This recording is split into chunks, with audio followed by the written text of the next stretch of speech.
Bonjour à tous, au menu des teasers en pagaille à l'aube des salons de Shanghai et New York, on vous parle des futures nouveautés Bentley, Hyundai, Fisker, Renault et Volkswagen.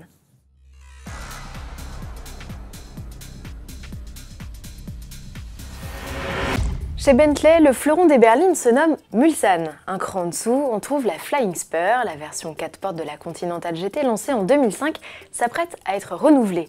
Le constructeur vient de livrer des détails sur cette troisième génération de la limousine.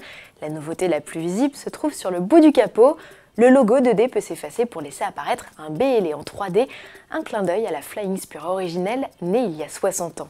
Si les proportions de la nouvelle berline ne semblent pas évoluer, elle gagne de nouveaux dessous empruntés à la Porsche Panamera, de quoi gagner une motorisation hybride rechargeable en plus des traditionnels V8 et W12. La présentation du modèle est prévue dans l'année. Si Bentley ne précise pas où sera dévoilée sa nouveauté, Hyundai a choisi le salon de New York pour présenter le Venue, ce nouveau SUV que l'on découvre sous la forme de croquis, et le petit frère du Kona. Hyundai n'a pas encore révélé la liste des pays où il sera commercialisé. Dans la jungle des baroudeurs citadins, il devrait se distinguer par son design affirmé. Il devrait partager sa plateforme avec la future citadine i10 que le constructeur doit aussi présenter cette année. Quant à l'habitacle, il est épuré avec un grand écran tactile au centre de la planche de bord. Et puisqu'il est question d'intérieur Hyundai, le constructeur vient de révéler son poste de conduite du futur, la fluidité des lignes et des commandes simplifiées, tels ont été les maîtres mots des designers et ingénieurs pour mettre au point ce cockpit. Outre l'apparition de compteurs numériques et d'un immense écran sur le sommet de la planche de bord, on est interpellé par le volant. Il reçoit deux écrans tactiles utilisant la technologie haptique, c'est-à-dire que de subtiles vibrations au passage du doigt donnent à l'utilisateur la sensation d'appuyer sur un bouton physique. Cette technologie, grossièrement greffée sur une e-trans, n'a pas vocation à voir le jour tel que Hyundai mène des recherches pour développer la meilleure interface homme-machine et étudie en parallèle le degré de distraction qu'engendrerait de telles innovations auprès des conducteurs. Alors à quand la version de série? À suivre. Retour sur notre saga de teaser avec ses dessins d'un SUV.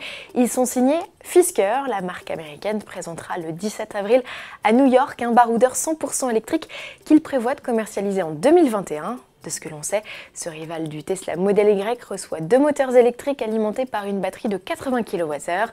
Autonomie annoncée 480 km. Le prix, lui, se situera sous les 40 000 € comme son concurrent.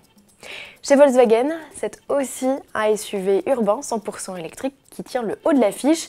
Ce n'est pas aux États-Unis mais en Chine que le constructeur prévoit de révéler l'ID Rooms. Quelques nouveaux teasers publiés par le constructeur ont notamment permis de découvrir sa planche de bord simpliste. Elle se compose d'une dalle numérique et d'un volant. Ce dernier pourrait bien être escamotable puisque le modèle reçoit un système de conduite autonome de niveau 4. L'ID Rooms doit être commercialisé en Chine dès 2021. Pour clore ce chapitre sur les baroudeurs électriques, sachez que Renault prévoit de dévoiler à Shanghai la version de série du concept de Kwid électrique qu'il avait présenté en octobre 2018.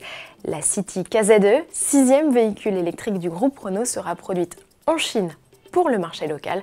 C'est la première fois que Renault y commercialisera l'un de ses modèles zéro émission à l'échappement. À demain.